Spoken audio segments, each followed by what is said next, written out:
હાલો મિત્રો, તો કેમ છો બધા ભાઈઓને? Good morning. આજે આપણે જવાનું છે નારેલીના બગીચામાં. પાછા આપણે બગીચામાં આવી ગયા છે. બગીચામાં આપણે ખામણાની જે નારેલીના હારી હોય એને રિપેર કરવા જવાનું છે. આપણે આખો દી ખામણાના બગીચામાં દેખાડશું, એનો આનંદ તમે લેજો. વિડીયોમાં એન્ડ તક બના રહેજો. ના મળીએ મિત્રો. આપણે અત્યારે કામે પોગી ગયા છે ને આપણે જો હું કામ કરવા વધી ગયા.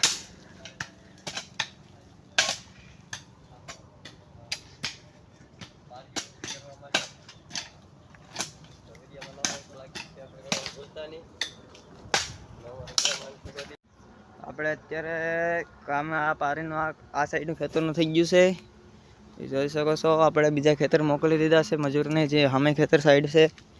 આ બધી કોર જોવું આપણે મજૂર આવ્યા છે, બાયુ લોક કામ કરે છે. આપણે નોખું કામ હતું, એ લોકોનું નોખું કામ છે, એ લોકોનું ખાતરનું કામ છે. અમારે પારીઓ રિપેર કરવાનું છે. આપણે બીજા ખેતરમાં લઈએ. અત્યારે આપણો પાવડો ભાંગી ગયો છે ભાઈ. પાવડો ઠપકારવામાં આતો ભાંગી ગયો. યાટું થઈને આપણે બાયુ માટે પાવડો લેવા મોકલ્યા છે. બાયુ અમે કામ કરે છે ને આ ભાઈએ કીધું કે પાવડો નાથી લઈ આવજો. યાર થઈને પાવડો લેવા નીકળી ગયો. આ ખાતરનું આપણે પાન દરું છું, એનો ઢીકલો છે ને આ ખાતરના નવા ઢીકલા આવ્યા. અમે બાયુ પાથરે છે એ પાનની. વધારે પાના તમારે બગીચો હોય તો પાના વેસ્ટ નહીં જવા દેતા. આવી રીતે પાના ધરાવીને ખાતરના આમ વેમણી દેજો. હાલો આપણે પાછા પાવડો લઈને આવીએ. આપણે પારિયું રિપેર કરવા બાકી ગયા હતા. એમાં હવે આપણે ઓરડું આપી દીધું હતું, એટલે 2 પારી વધી, બાકીને બાંધી દીધી અમે. આ 2 અડધી રહી ને બાકીની કાકી રહી. અત્યારે અમે પૂરું કરીને પાછા બાંધી દઈએ. 2 વાગે પૂરું કરીને ઘરે ભાગી જશું. ઘરે આપણે આપણો ખુદનો કપાસ છે એ વીણવા જઈશું.